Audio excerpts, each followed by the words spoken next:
Jasmine Jazil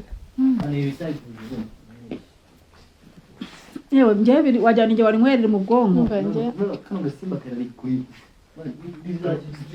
twese twese tutukura so uvuga we njye uvuga ati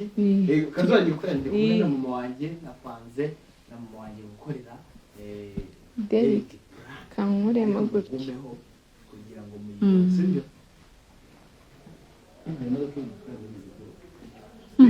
iri buntware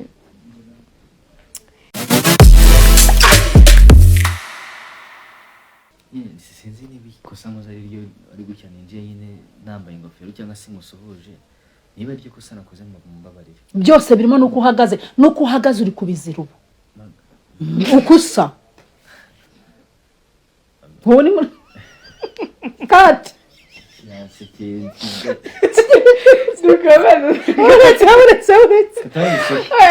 yakurure Derek komagaze yakubise abantu yawe uri kubikora neza mami Derek we Derek ari kubikora neza akagerageza kuba ariko nyuma umuntu mubyeyi avuga ugasanga ashaka ngenda akomeza mvugire hejuru fanta yemera fanta si accent iyi niyo yambaye gusohokana dore uko yikunjakunje mu ikote gutya reba iri kote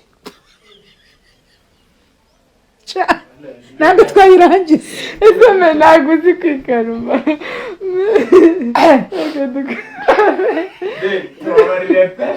gute sinzi iyi strategy nagirangira nanjye koko ndakunje man ngenda mvuze ngo ari kunja kuko ahita yikunje oya ni wikunje nyine ni imifuka action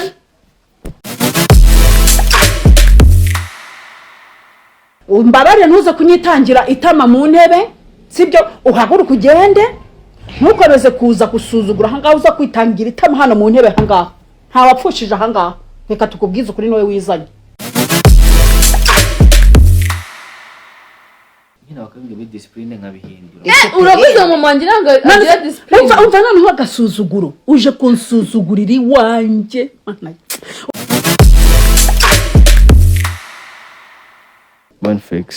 Bonflex family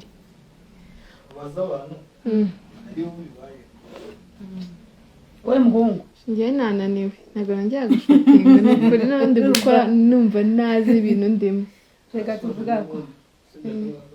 ako ntako nkora ntabwo kukurikana tugenda ni imyenda bamufashe na Derek urumva reka tubasezere action abantu bikubaye ese wo kari Derek ku muhungu muri kuvuga ku mukobwa we bimubaye action